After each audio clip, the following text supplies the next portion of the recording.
6। करण बोला, mister fake Rathore, आप भी प्लीज आइएगा।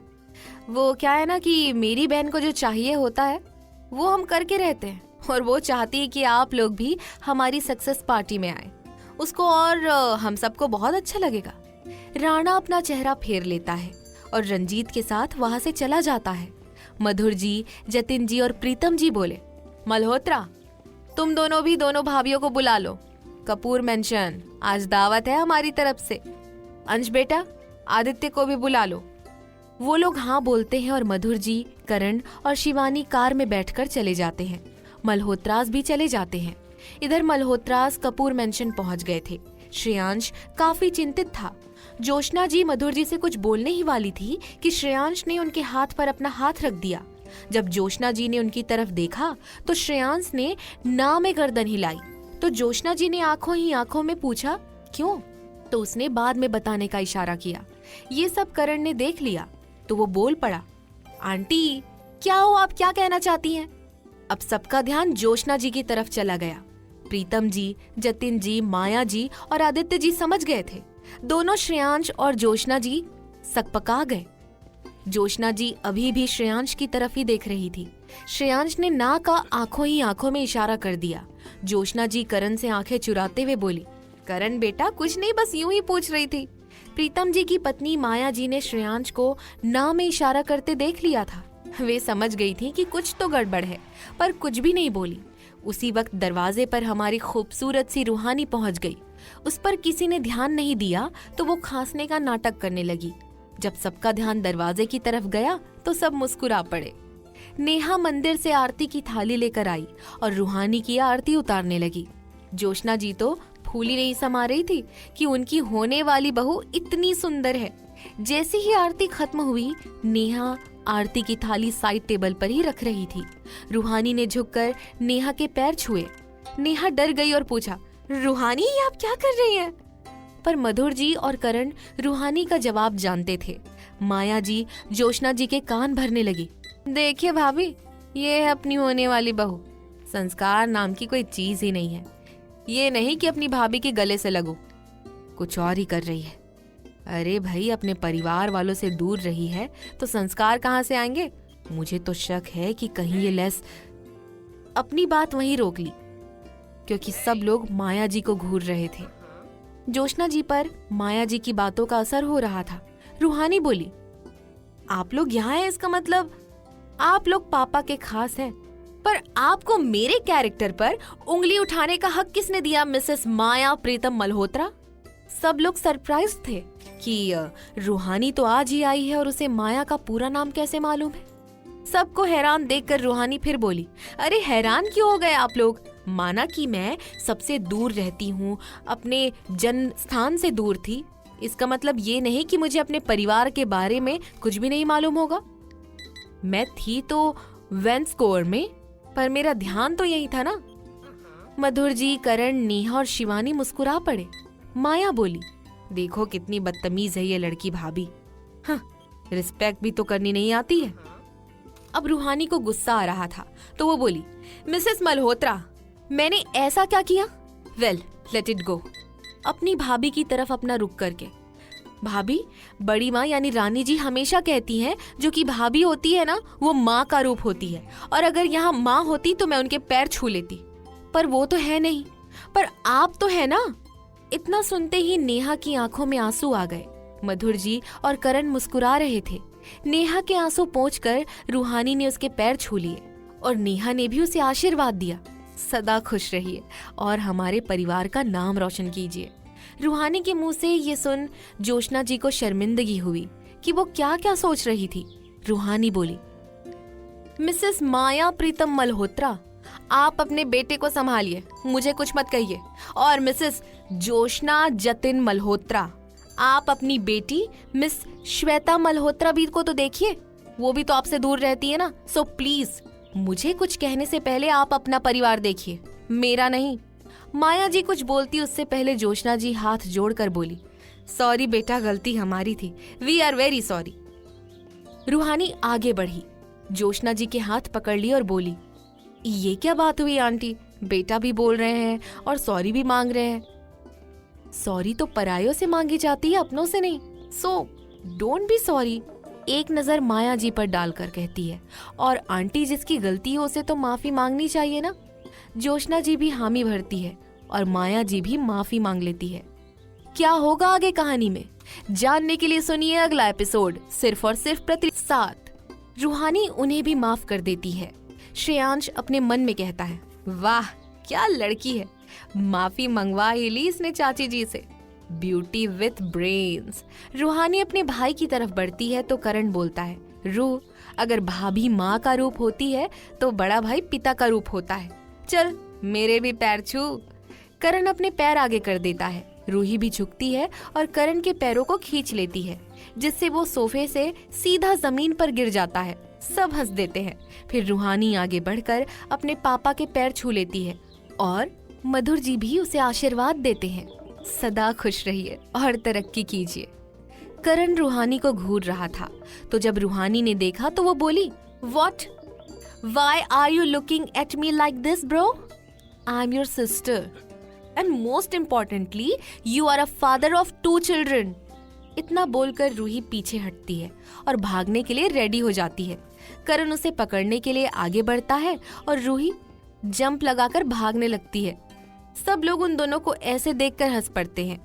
दोनों की आवाजें पूरे घर में गूंज रही थी। मधुर जी भावुक होकर बोले, अब ये घर घर लग रहा है। रूहानी इस घर की रूह है, अगर ये नहीं तो हम भी नहीं। सब लोग मुस्कुरा पड़े। अब रूहानी और करण भाग भाग कर थक गए थे, तो वो दोनों सोफे पर ही बैठ गए। रूहानी करण से बोली, भाई मैंने भाभी के पैर इसलिए छुए क्योंकि माँ हमारे साथ नहीं है, और भाभी तो माँ का रूप होती है ना। तो करण बोला, I know that sweet heart, पर बड़ा भाई भी तो पिता का ही रूप होता है ना। तो रूहानी नाटकीय अंदाज में ऊपर की ओर देखकर बोलती है, हे भगवान मुझे उठा ले। करण अभी भी कुछ समझ नहीं पाया, तो रूहानी ने उसे उसके गाल पर हल्की सी चपत लगाते हुए कहा, ओ मेरे भाईजान, हमारे आदरणीय पिताश्री अभी मरे नहीं, तो उनसे ही आशीर्वाद लूंगी ना पागल। करण भी अपनी बेवकूफी पर हंस पड़ा। शिवानी अब उदासी का नाटक करते हुए बोली, अब तो मेरी इम्पोर्टेंस भी खत्म हो गई, कोई भी मुझ पर ध्यान नहीं देगा, मेरा क्या होगा भगवान। रूहानी उठी और शिवानी के पास आकर बोली, ओ मेरी छोटी बहना, इतना नाटक करने की जरूरत नहीं है, क्योंकि मुझे जो भी प्यार मिलेगा मैं वो सारा तुम पर लुटा दूंगी मेरी बुद्धू। इतना सुनते ही शिवानी रूहानी के गले से लग गई और अच्छे से जकड़ लिया। जोशना जी अपने मन में कहती है, अरे वाह, अपनी सौतेली बहन से इतना प्यार, क्या बात है, इम्प्रेसिव। रूहानी शिवानी से अलग होकर नेहा से बोली, भाभी निक्की और हान कहाँ है, दिख नहीं रहे। तो नेहा बोली, रूही निक्की डांस की क्लासेस गई हुई है और हान गिटार क्लास के लिए। रूहानी ने ओके बोला। करण रूहानी से बोला, sweetheart go and get a change. रूहानी बोलकर अपने कमरे की तरफ भाग गई। कपूर मैंशन बहुत ही सुंदर था। मधुर जी ने ये घर जानवी जी यानी रूहानी और करण की माँ और मधुर जी की स्वर्गवासी पत्नी जैसा चाहती थी, उनके अनुसार ही वैसा बनवाया था। उन्होंने उनकी मृत्यु के बाद घर को बदलने की कोशिश नहीं की। रूहानी के कमरे की तरफ एक बहुत ही लंबी और सुंदर सी गैलरी थी। घर में चारों तरफ नेहा की बनाई हुई पेंटिंग्स लगी थी। रूहानी अपने कमरे के सामने जैसे ही आई, वो रुक गई। उसके हाथ कांपने शुरू हो गए। उसने एक लंबी सांस ली और कांपते हाथों से आंखें बंद कर दरवाजा खोला। कमरे में सिर्फ और सिर्फ अंधेरा और खामोशी, उसके अलावा कुछ भी नहीं था। उसने अपनी आंखें खोली तो उसकी आंखें भर गई, क्योंकि उसके घर के साथ साथ उसका कमरा भी वैसे का वैसा ही था। उसका कमरा बहुत ही डार्क कलर से पेंट किया गया था, रेड एंड ब्लैक कलर से। रूहानी का कमरा पेंटेड था। रूहानी को सिर्फ रेड और ब्लैक कलर ही पसंद थे। उसका कमरा घर में सबसे बड़ा कमरा था। उसके बेड के पीछे उसकी एक बहुत ही बड़ी सी ब्लैक एंड व्हाइट कलर की एक फोटो लगी हुई थी। उस फोटो में उसकी सिर्फ पीठ और एक साइड का फेस दिख रहा था। उसकी फोटो के आसपास उसकी काफी फोटोज थी। उसके बेड के सामने एक दरवाजा था जो कि उसकी बालकनी को जाता था। रूहानी ने अपने बेड के पीछे एक बटन दबाया और वो दरवाजा खुल गया। रूहानी बालकनी में गई और उसने देखा कि बाहर बारिश हो रही थी। उसकी बालकनी से एक सीढ़ी टेरेस तक जाती थी। वो जैसे ही टेरेस पर पहुंची, बारिश की बूंदें उसके गोरे बदन पर गिरने लगी। उसको उन बूंदों से काफी सुकून मिल रहा था। उसने अपने हाथ खोल दिए और आंखें बंद कर अपना चेहरा ऊपर कर लिया। कोई था जो उसे देख रहा था।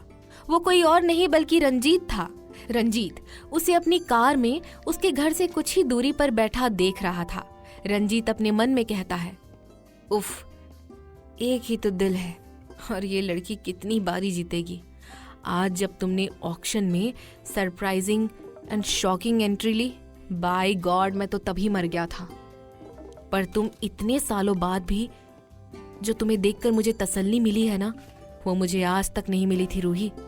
अब तुम सिर्फ मेरी हो और हमारे बीच कोई भी नहीं आ सकता, ना तुम्हारा भाई करण और ना ही तुम्हारा वो 2 टके का बाप मधुर कपूर।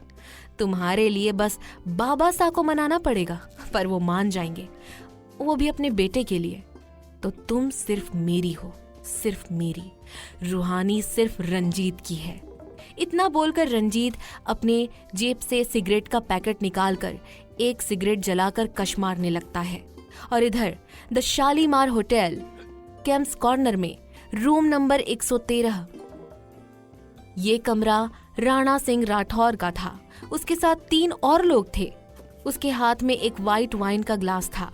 वो काफी गुस्से में था और वो बोला, ये लड़की जिंदा कैसे रह गई? इसे तो हमने नोच नोच कर मार डाला था। तभी उनमें से एक आदमी जो कि राणा का साला था, वो बोला, जी जीजा जी, उस लड़की की सांसें बंद हो चुकी थी, पर लगता है इसे फिर से वही मजा देना है जैसा मजा 7 साल पहले इसके साथ आया था। 7 साल में आज तक नहीं आया। राणा भी जब वो सब याद करता है तो वो मुस्कुरा कर कहता है, हाँ बात तो आपकी सही है साले साहब, ऐसा मजा आज तक नहीं आया। सब लोग उसकी बात पर हामी भरते हैं और दानवों के जैसे हंसने लगते हैं। फिर राणा चुप होकर पूछता है और किसी को कॉल करके बुलाता है। एक लड़का अंदर आता है। उसने ड्राइवर की यूनिफॉर्म डाली हुई थी। राणा उससे पूछता है, रंजीता कहाँ पर है बे? पर राणा को सिर्फ चुप्पी मिलती है। फिर वहीं से वो अपना सवाल दोहराता है, पर वापस चुप्पी मिली। राणा उठा और उसने उसका कॉलर पकड़ लिया और चिल्लाते हुए बोला, कहाँ है मेरा बेटा? अभी बताओ, वरना तेरा और तेरी वो जो बेटी है ना, क्या नाम है उसका, जो उसका बोल। उसका साला बोला, जन्नत। राणा उसकी तरफ मुस्कुरा कर बोला, हाँ जन्नत। जन्नत के साथ भी वही होगा जो आज तक हम करते आए हैं, समझा ना? इतना सुनते ही ड्राइवर उसके पैरों में गिर गया और बोला, नहीं बाबा साहब, ऐसा मत करना, वो सिर्फ 18 साल की है। हम आपको बताते हैं ना, हम आपको बताते हैं हुकुम सा, रंजीत कहाँ है? राणा बोला, हाँ तो बोलना, तेरे बोलने के लिए मुहूर्त निकलवाया जाए क्या? इतना बोलकर राणा वापस सोफे पर बैठ गया। वो ड्राइवर आकर उसके पैरों में आया और उसके पैरों को दबाते हुए बोला, बाबा सा, हुकुम सा ऑक्शन वाली साइट से अकेले गए थे। जब हमने साथ आने को कहा तो उन्होंने मुझे झिड़क दिया और पैसे देकर बोला कि मैं कैब से होटल तक पहुंच जाऊं। अब राणा चिंतित हो गया। उसने उस ड्राइवर को जाने का इशारा किया और फोन लेकर रंजीत को कॉल किया, पर हमारा रंजीत तो अपनी लैला रूहानी को देखने में बिजी था। उसे पता ही नहीं था कि कब राणा का कॉल आया। राणा ने रंजीत को 3-4 बारी कॉल किया, लेकिन जब उसने नहीं उठाया तो उसने अपना फोन पटक दिया, जिससे उसका फोन चूर चूर हो गया। राणा बोला, ऐसा नहीं होना चाहिए। देव, जो कि राणा का साला था, पता करो कि रंजीत किधर है। देवी जी, जीजा सा बोलकर चला गया और राणा ने बाकियों को भी जाने का इशारा किया। उधर रूहानी बारिश में अभी भी भीग रही थी। बारिश बंद हो गई। अब रूहानी वहां के शेड में चेयर को खींचकर आसमान के नीचे बैठ गई। अब उसका ध्यान गया कि एक कार काफी देर से वहीं खड़ी हुई है। वो उठी और कार को और भी ध्यान से देखने लगी। उसने जब कार का नंबर देखा तो उसे पता लग गया कि वो कार रंजीत की है। उसने वॉचमैन को इशारा किया और फोन किया और कहा, जिसकी कार बाहर खड़ी है उसे बोलो कि मैं उसे बुला रही हूँ। वॉचमैन ने हाँ बोलकर वही किया जो रूहानी ने कहा। वॉचमैन बोला, साहब जी, आपको रूहानी मैडम बुला रही हैं। रंजीत को काफी हैरानी हुई और वो बोला, जी हाँ। रूहानी बात लेने लगी। जब रंजीत कपूर मेंशन की दहलीज पर खड़ा था तो करण ने कहा, वहीं रुक जाओ रंजीत, हमारे घर की ये दहलीज तुम्हारे और तुम्हारे परिवार के लिए एक लक्ष्मण रेखा है, जिसे पार करने से तुम सबको बहुत ही भारी रकम चुकानी पड़ेगी। सो इट्स बेटर कि तुम वहीं रहो। रंजीत इतना ही सुनकर खड़ा रहा और वहीं पूरे घर का जायजा लेने लगा। वो मन ही मन बोला, घर है या महल? मतलब इतना शाही तो पुराने जमाने का राजमहल भी नहीं हुआ होगा जितना शाही इनका घर है। वाह भाई वाह। इतने में नेहा उसके आगे चाय का कप लेकर खड़ी हो जाती है और बोलती है, मिस्टर राठौर, ये लीजिए, चाय पीजिए। तो वो बोला, नहीं भाभी, इसकी कोई जरूरत नहीं है, आई एम फाइन। जैसे ही सबने उसके मुंह से भाभी शब्द सुना, सब लोग बौखला गए। इससे पहले मधुर जी कुछ बोलते, रूहानी सीढ़ियों से उतरती हुई बोली, पी लीजिए मिस्टर राठौर, हमने इसमें जहर नहीं डाला है। और नेहा भाभी सिर्फ मेरी, शिवानी, सिड यानी सिद्धार्थ, अनु, साधना और हमारे अपनों की भाभी है, हमारे कट्टर दुश्मनों की नहीं। समझ में आई ना बात? रंजीत को तो कुछ सुना ही नहीं दे रहा था। वो तो रूहानी को देखने में इतना बिजी था। हमारी रूहानी भी कौन सी कम सुंदर लग रही थी। वो तो हूर की परी लग रही थी। उसने काले रंग की एक ढीली सी शर्ट जो कि उसके घुटनों तक आ रही थी और साथ में ब्लैक कलर का शॉर्ट्स डाला हुआ था। अभी भी वो शॉर्ट्स इतनी दिख नहीं रही थी, पर पीछे से दिख रही थी। उसके साथ पैरों में स्लीपर्स और उसके कमर से नीचे तक लहराते बाल, जिनमें इस वक्त गीले होने के कारण पानी की बूंदें टपक रही थी। रूहानी ने जब देखा कि रंजीत उसकी बात समझने और सुनने के बजाय उसे ताड़ रहा है, तो उसे थप्पड़ मारने का मन कर रहा था, पर अफसोस वो मार नहीं सकती थी। उसने उसके सामने चुटकी बजाई, तब जाकर उसे होश आया और रूहानी बोली, समझ में आया या नहीं? तो वो बोला, नहीं, मतलब हाँ, समझ में आ गया। रूहानी उसे घूर कर बोली,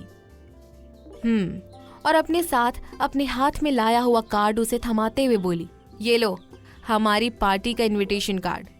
वो मैंने सोचा तुम रोड साइड रोमियो की तरह मेरे घर बाहर खड़े होकर मुझ पर नजर रख ही रहे हो, तो क्यों ना हम भी इसका फायदा उठाए। वो क्या है ना, मैं तुम्हारे उस 2 टके के द शालीमार होटल में आ नहीं सकती हूँ, तो सोचा खुद आए हो तो कार्ड तुम्हें दे ही दिया जाए। वैसे तुमने बुरा तो नहीं माना ना? वेल, अगर माना भी हो तो आई डोंट केयर। रंजीत हैरानी से उसे देख रहा था कि रूहानी को कैसे पता कि शालीमार होटल में वो रह रहे हैं। उसने हड़बड़ी में पूछा, तुम्हें कैसे पता? हाँ, क्या होगा आगे कहानी में, जानने के लिए सुनिए अगला एपिसोड सिर्फ और सिर्फ भाग 8। रूहानी उसे ऐसे हड़बड़ी में देखकर हंसने लगी और बोली, ओ मिस्टर रंजीत सिंह राठौर, अगर तुम राठौर हो तो मैं इतनी जल्दी तुम्हें माफ कर दूंगी। मैं तेरे और तेरे बाप पर जब 10 साल की थी ना, तब से नजरें गड़ाए बैठी हूँ। तो क्या मुझे ये नहीं पता होगा कि तू और तेरा बाप किस होटल में ठहरे हैं? I think you are forgetting that I am Ruhani Kapoor and most of the hotels, building, apartments, societies, etc. in Mumbai are mine only. जब रंजीत ने ये सब सुना तो उसे समझ आ गया कि रूहानी उसे खत्म करके ही रहेगी। तो अपने चेहरे के भावों को बदलकर और रूहानी का हाथ पकड़कर बोला, देखेंगे रूह, पर हाँ, इतना जान लो कि तुम सिर्फ मेरी हो। अगर किसी और ने तुम्हें छुआ भी तो उसे स्टॉक। इससे पहले कि रंजीत अपनी बात पूरी करता, किसी की पांचों उंगलियां उसके गाल पर पड़ गई। वो कोई और नहीं बल्कि श्रेयांश था। सब लोग खड़े हो गए। रंजीत को लगा कि थप्पड़ रूहानी ने मारा है, पर अफसोस उसकी सोच पर रूहानी खरी नहीं उतरी। रूहानी आंखें फाड़कर श्रेयांश को देख रही थी। श्रेयांश बोला, अबे ओ, लड़की की इज्जत करो, समझे? अगर वो कुछ भी नहीं कह रही, इसका मतलब ये नहीं है कि उसके साथ तुम कुछ भी करोगे। अगर बात करनी ही है तो हाथ पकड़ने की क्या जरूरत थी? इतना सुनकर अब रंजीत बौखला गया। उसने श्रेयांश का कॉलर पकड़ लिया और उसे मुक्का मारने ही वाला था कि रूहानी ने अपने हाथ से उसका मुक्का रोक लिया। रूहानी जोर से बॉडीगार्ड को आवाज देती है और बोलती है, काका, इस इंसान को यहाँ से ले जाइए, इससे पहले कि मैं इसके साथ कुछ भी करूं। काका जी बोलकर उसे अभी साथ ही ले जा रहे थे कि रूहानी बोली, रंजीत, रंजीत हैरानी से रूहानी को देखने लगा, क्योंकि आज तक रूहानी ने उसे रंजीत नहीं बुलाया, बल्कि मिस्टर राठौर ही बुलाया है। पार्टी में जरूर आना, और मैंने रंजीत इसीलिए बुलाया because I was bored to take one name. Now get lost. Ranjit सिर हिलाकर गाड़ी में बैठकर चला गया। अब रूहानी श्रेयांश को घूर रही थी। जब श्रेयांश ने उसे अपने आप को घूरता हुआ पाया और सकपका गया। वो इधर उधर देखने लगा। जब उसे ऐसे रूहानी ने देखा तो वो मंद मंद मुस्कुरा उठी। वो आगे बढ़ी। रूहानी को अपनी तरफ बढ़ते देखकर श्रेयांश की सांसें उसके हलक में अटक गई। रूहानी ने आगे बढ़कर उसे गले से लगा लिया। श्रेयांश ने सोचा ही नहीं था, तो अचानक रूहानी के गले लगने से वो लड़खड़ा गया और दोनों जमीन पर गिर गए। रूहानी श्रेयांश के ऊपर थी। दोनों एक दूसरे की आंखों में देख रहे थे। रूहानी श्रेयांश की गहरी नीली आंखों में ऐसे खो गई कि पूछो ही मत, और श्रेयांश उसकी गहरी डार्क ब्राउन आंखों में। सब लोग उन दोनों को ही देख रहे थे। उन दोनों को कोई फिक्र ही नहीं थी। वो तो जैसे एक दूसरे की आंखों में डूबते ही जा रहे थे। करण ने खांसने का नाटक किया, तब जाकर दोनों को होश आया और दोनों सकपकाकर खड़े हुए। दोनों ही अपने परिवार वालों से आंखें नहीं मिला पा रहे थे। करण बोला, अरे यार, हम बूढ़े लोगों का तो लिहाज किया करो। करण का ये टॉन्ट सुन रूहानी उसे घूरने लगी, तो करण की आंखों में शरारत दिखी। रूहानी ने जोर से अपनी फैमिली के सिक्योरिटी हेड अरुण को आवाज लगाई। अरुण आया और बोला, यस मैम। रूहानी बोली, अरुण, हमारे घर की सिक्योरिटी और टाइट करो, विशेषकर भाभी, शिवी, निकी और हान की। I don't want any mistake in my family security, because अगर सिक्योरिटी में एक भी कमी निकली तो मैं तुम्हें इस दुनिया से निकाल दूंगी, याद रखना। क्योंकि जो मैं कहती हूँ वो मैं करके रहती हूँ, उसके लिए चाहे मुझे अपनी ही जान क्यों ना देनी पड़े। अरुण जी यस मैम बोलकर चला जाता है। अभी भी करण उसे घूर रहा था, तो रूहानी बोली, व्हाट, कुछ खाना नहीं है क्या? इतना बोलकर रूहानी डाइनिंग एरिया में चली गई। सब लोग डिनर करने लगे। श्रेयांश और रूहानी आमने सामने बैठे थे, पर उन दोनों में से किसी में भी एक दूसरे को देखने की हिम्मत नहीं थी।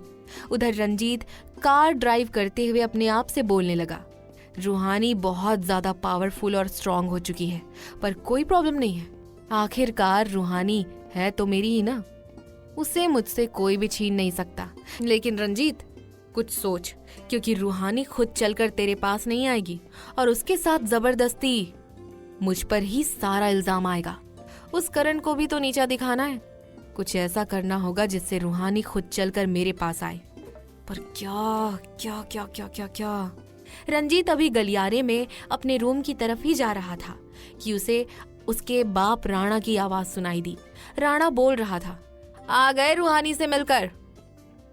अब रंजीत को पता लग गया कि पहले रूहानी ने उसकी क्लास लगाई थी और अब राणा भी उसकी क्लास लगाएगा।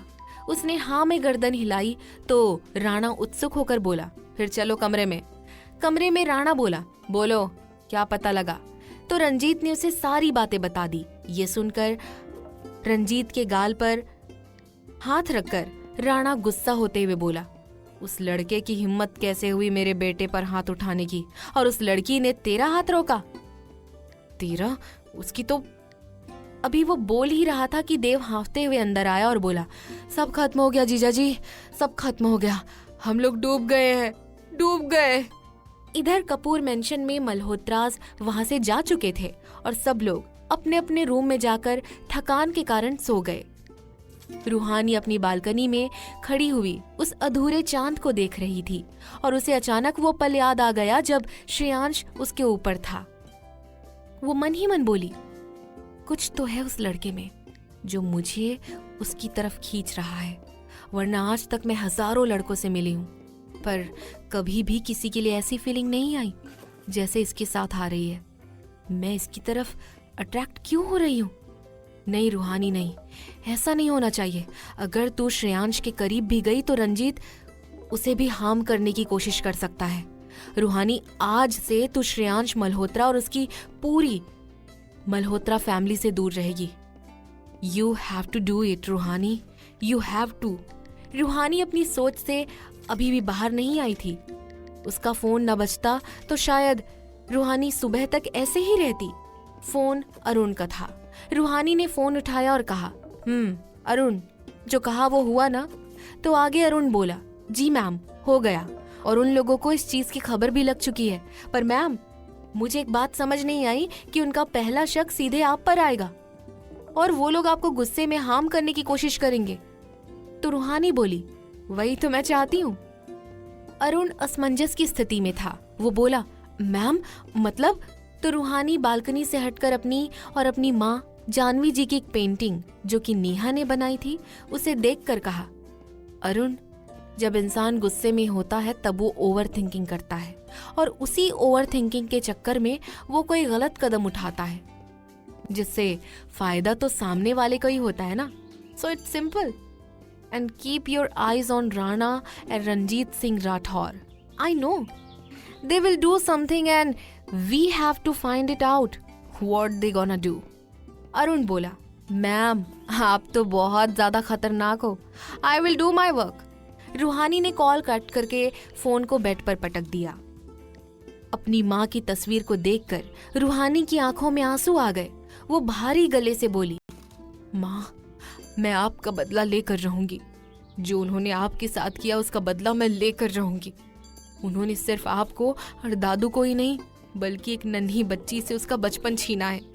उसे बचपन से ही डिप्रेशन और सुसाइड जैसे शब्दों का मतलब समझा दिया।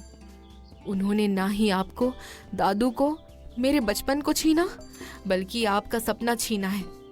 माँ, मैं आपका सपना पूरा करना चाहती थी पर मैं नहीं कर पाई।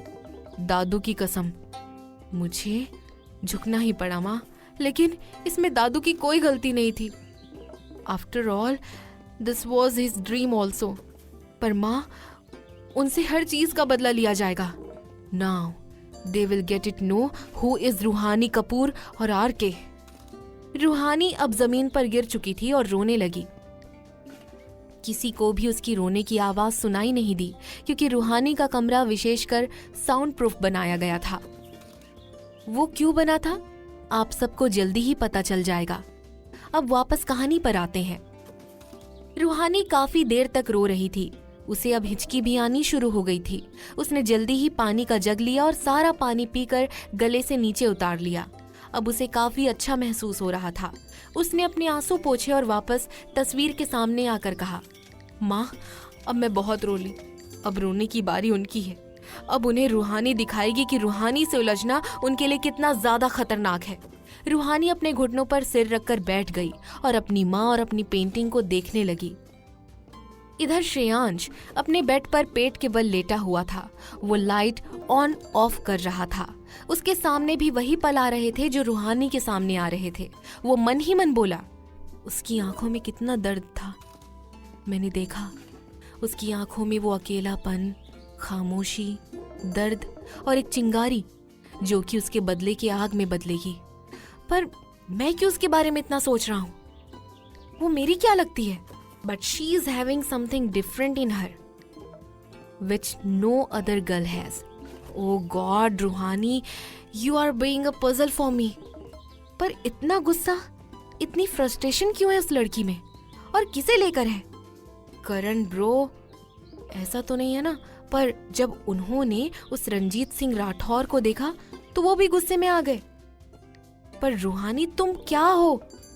What are you?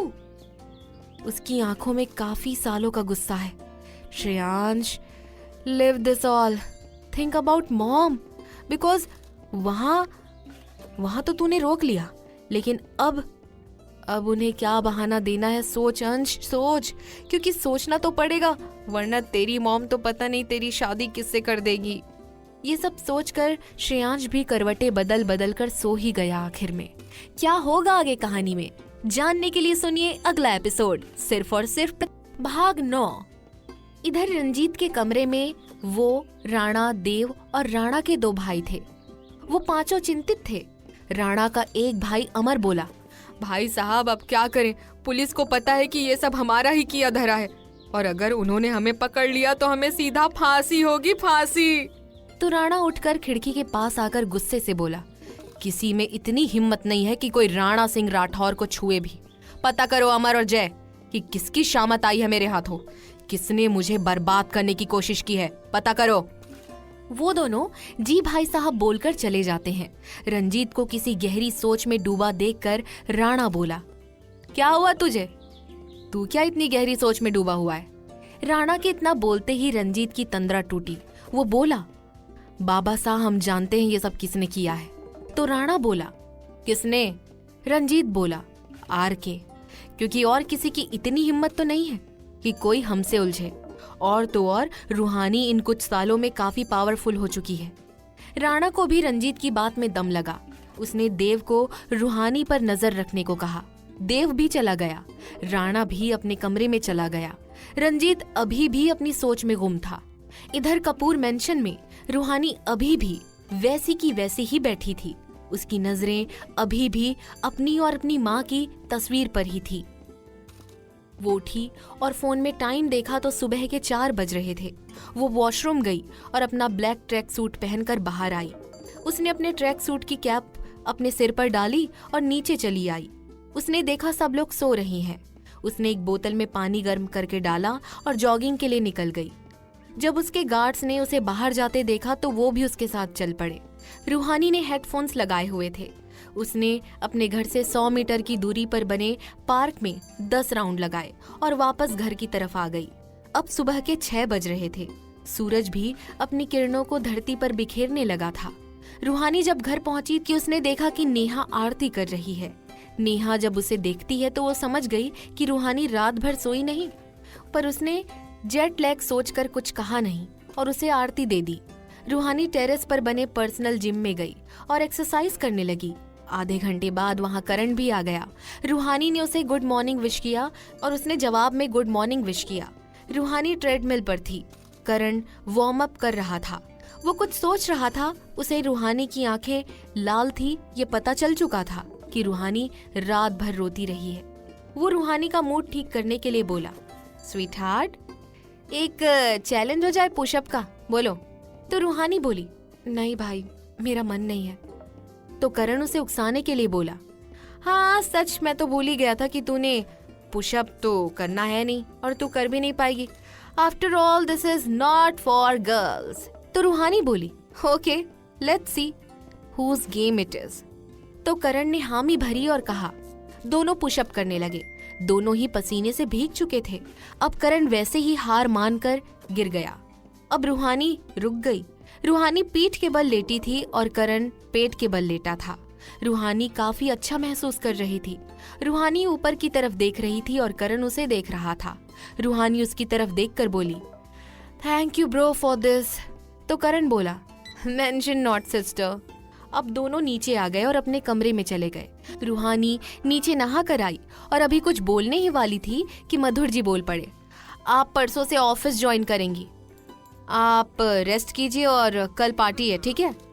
सबके सवालों के जवाब के बाद ही ऑफिस ज्वाइन करना चाहिए आपको, और आपका कैबिन भी तो ठीक करना है। तो रूहानी सिर्फ हाँ में सिर हिलाती है। इधर मल्होत्रा निवास में सब लोग ब्रेकफास्ट कर रहे थे। जोशना जी बोली, अंश, आपने हमें भाई साहब से रूहानी और आपकी बात क्यों नहीं करने दी? श्रेयांश इतना ही सुनते ही सकपका गया। वो रुकते रुकते बोला, माँ वो ना। तो जोशना जी उसे झिड़क लगाते हुए बोली, ये क्या लगा रखा है? हाँ अंश, माँ वो बिना रुके बोलिए ना, क्या कहना चाहते हैं आप?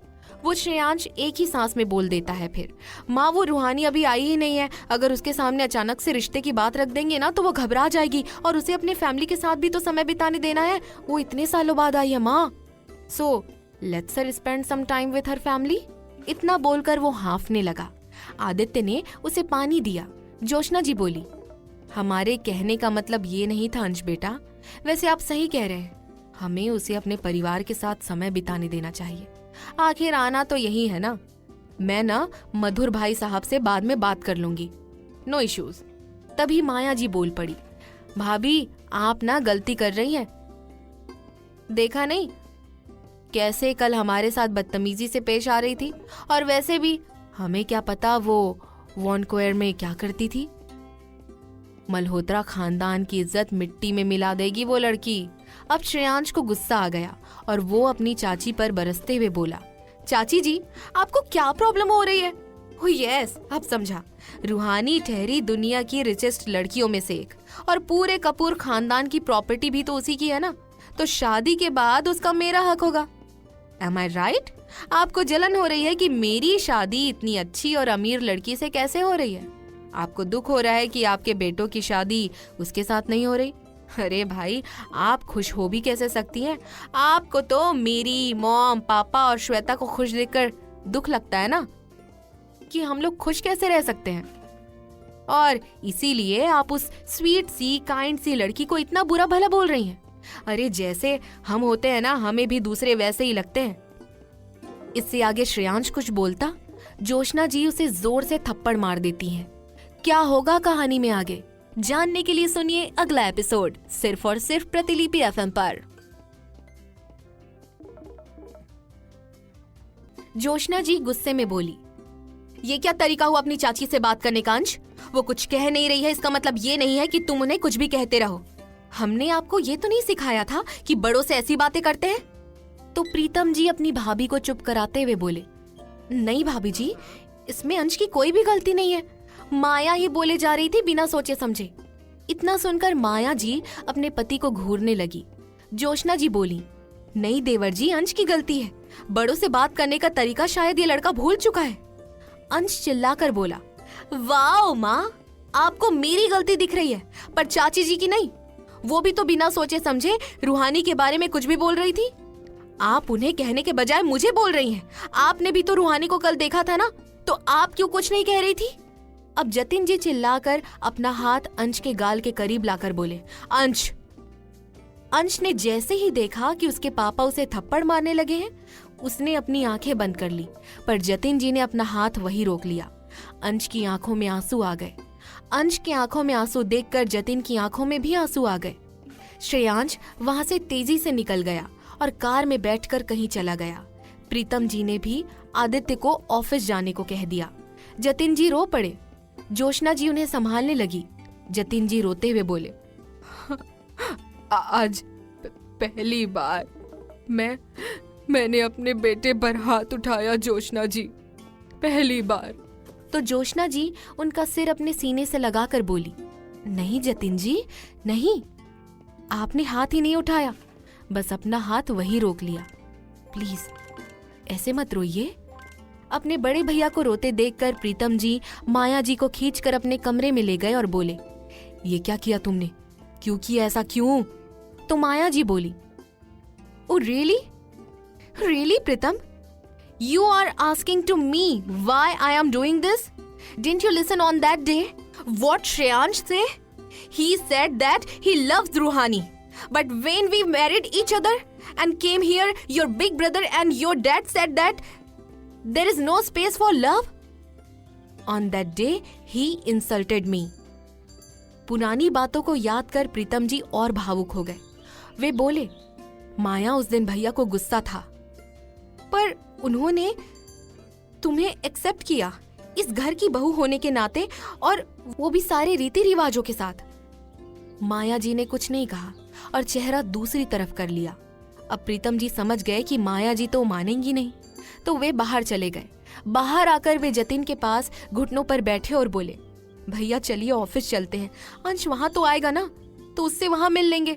तो जोशना जी बोली, हाँ देवर जी, उसे ब्रेकफास्ट भी करवा दीजिएगा, मेरा बच्चा खाना भी खा के नहीं गया। प्रीतम जी ने हामी भरी और जतिन जी के साथ ऑफिस की तरफ रवाना हो गया। माया जी और जोशना जी भी अपने एनजीओ के लिए रवाना हो गई। वहां श्रेयांश मरीन ड्राइव बीच में एक पत्थर पर बैठा था। उसके हाथ में एक बियर की बोतल थी जो कि आधी खत्म हो चुकी थी, और उसके पैरों के पास भी 2 बियर की खाली बोतलें पड़ी थी। वो मन ही मन बोला, आज पापा मुझ पर हाथ उठाने वाले थे, लेकिन अगर हाथ उठा लेते तो कोई प्रॉब्लम नहीं थी। आफ्टर ऑल ये उनका हक है, पर अगर मेरी कोई गलती थी ही नहीं थी तो मैं क्यों? लेकिन मुझे एक बात समझ नहीं आ रही है, जब चाची ने रूहानी के बारे में वो सब कहा तो मैंने इतना रिएक्ट क्यों किया? वो रूहानी मेरी लगती ही क्या है? But why I can't listen any word against रूहानी। वाई? अभी वो ये सब सोच ही रहा था कि उसे किसी का हाथ अपने कंधे पर महसूस हुआ। अचानक के स्पर्श से श्रेयांश के हाथ से बियर की बोतल गिर गई। उसने सिर घुमाकर पीछे देखा तो वो हैरान रह गया, क्योंकि पीछे वही खड़ी थी जिसके बारे में श्रेयांश सोच रहा था, मतलब कि रूहानी। श्रेयांश रूहानी को देखकर हैरान रह गया और उसे देखता ही रहा। रूहानी ने डार्क ब्लू कलर का ऑफ शोल्डर टॉप के साथ व्हाइट कलर की टाइट जींस डाली हुई थी। पैरों में व्हाइट कलर की हील थी। बालों की उसने चोटी बनाई हुई थी जो कि उसके लेफ्ट कंधे से नीचे तक आ रही थी। उसके बालों को 2 लटें बार बार उसके गालों को चूम रही थी। श्रेयांश अभी भी उसे घूर रहा था। अचानक बारिश शुरू हो गई। अब मुंबई की बारिश है, बताकर थोड़ी ना आएगी। जैसे ही बारिश की बूंदें श्रेयांश के शरीर पर पड़ी, उसे होश आया। उसने देखा रूहानी सिर ऊपर करके बारिश का मजा ले रही है। इस वक्त इतनी भीड़ नहीं थी क्योंकि अभी सबके ऑफिस का टाइम था। श्रेयांश ने देखा जितने भी इक्का दुक्का लोग हैं वो लोग रूहानी को ताड़ रहे हैं। उसे बुरा लगा कि सब लोग रूहानी को ताड़ रहे हैं। वो उठा और अपनी आंखें बंद करके रूहानी को जोर से गले से लगा लिया। अचानक गले लगने से रूहानी घबरा गई। उसने देखा श्रेयांश ने उसे गले से लगाया हुआ है। फिर उसने आसपास देखा तो उसे पता लग गया कि श्रेयांश ने उसे गले से क्यों लगाया। उसने हल्के से श्रेयांश की पीठ पर हाथ रखा तो अब श्रेयांश अपने आपे से बाहर हो गया और रोने लगा। वो साथ में कुछ बड़बड़ा भी रहा था। उसने अपने एक गार्ड को बुलाया और उसकी मदद से श्रेयांश को गाड़ी में लेटा दिया। रूहानी ने ड्राइवर से उसके पास के फ्लैट में ले जाने को कहा। रूहानी ने श्रेयांश का सिर अपनी गोद में रख लिया और उसका माथा सहलाने लगी। श्रेयांश नशे के कारण बेहोश हो गया था। रूहानी ने खिड़की से सिर टिका लिया और आंखें बंद कर ली। रूहानी वो पल याद करने लगी जिन पलों में वो श्रेयांश के साथ थी। अभी रूहानी और श्रेयांश एक दूसरे से बात नहीं कर रहे थे, फिर भी एक दूसरे की तरफ अट्रैक्ट हो रहे थे। रूहानी को यही बात समझ ही नहीं आ रही थी। क्या होगा आगे कहानी में, जानने के लिए सुनिए अगला एपिसोड सिर्फ और सिर्फ प्रतिलिपि FM पर।